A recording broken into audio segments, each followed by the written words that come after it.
الله معكم أحبائي. آخر تطورات الحرب بين روسيا وأوكرانيا حتى صباح 29 من مايو.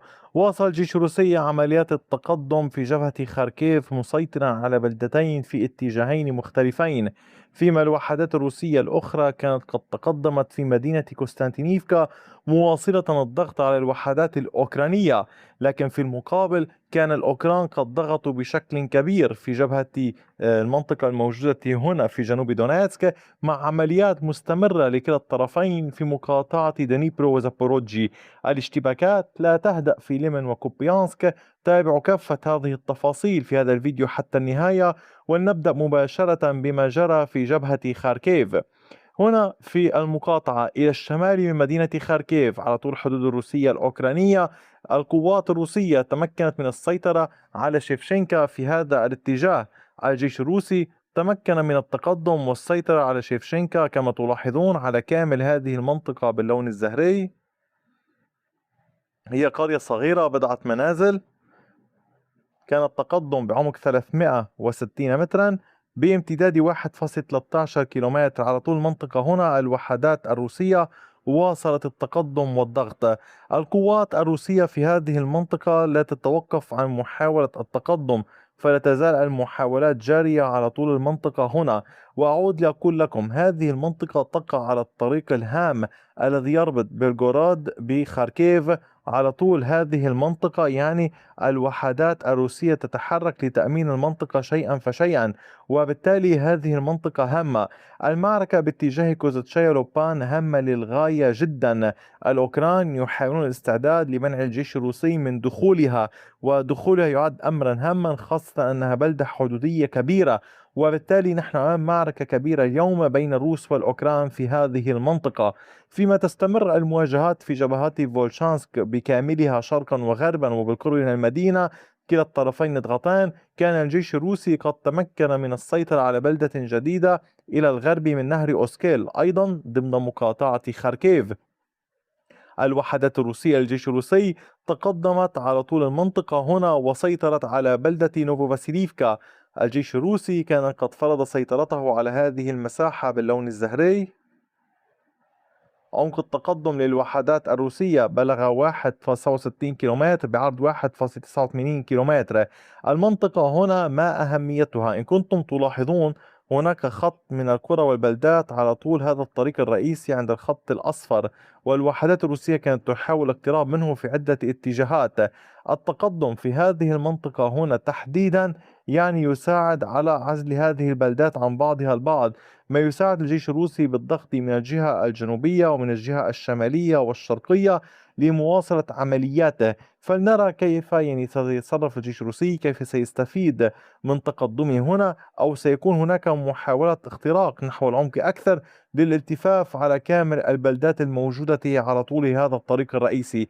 علينا الانتظار، الأمور ليست بالسهلة. هناك نقاط اشتباك كثيرة أيضا باتجاه تشونيفكا، ميلوفي، أودرادني، وعلى طول المنطقة الموجودة هنا لا تزال الوحدات الروسية تواصل محاولة تقدم، والأوكران يواصلون تنفيذ بعض الهجمات المضادة في هذه المنطقة هنا تحديدا باتجاه ميلوفي.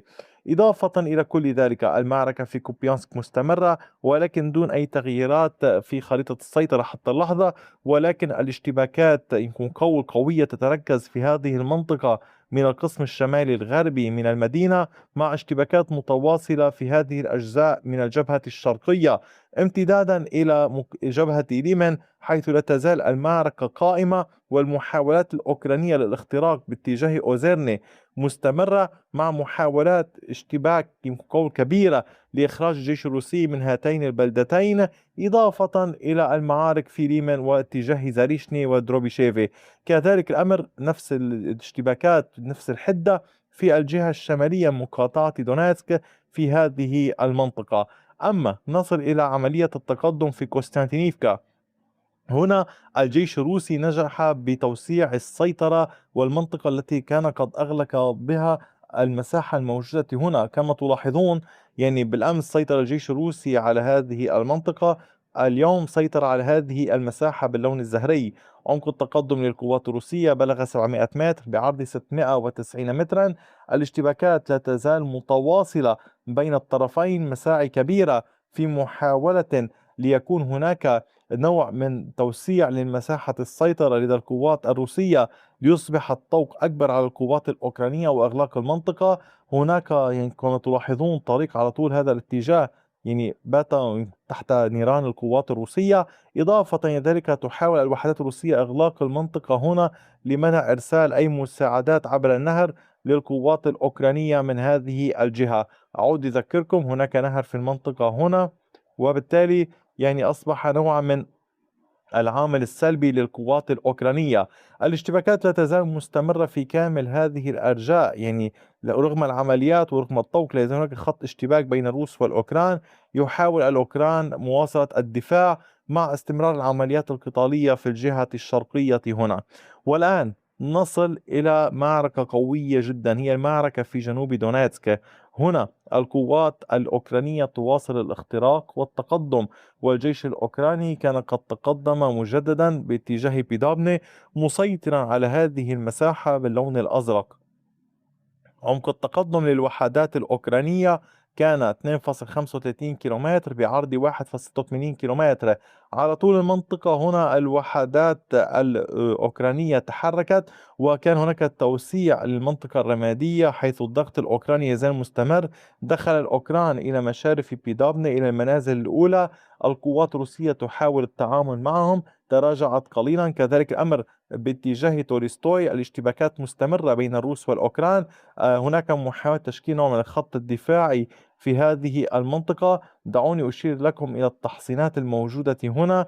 يعني الجيش الأوكراني كان قد تجاوزها بالفعل، هذه الأسلاك الشائكة والخنادق المضادة للدبابات، حتى وصل إلى تولستوي وبيدابني. ربما يكون الروس قد قاموا بأعمال هندسية لتسهيل عملياتهم باتجاه الجهة الغربية، ثم استفاد منها الأوكران لاحقا. إضافة لكل ذلك الأمور لا تتوقف عند هذا الحد. لماذا؟ هذه الاشتباكات مرتبطة مباشرة بجبهة كبيرة، هي جبهة بوكروفسكي في هذه المنطقة. يعني الجيش الأوكراني يضغط في هذا الاتجاه، والجيش الروسي يحاول أخذ زمام المبادرة ويضغط بهذا الاتجاه من الجنوب.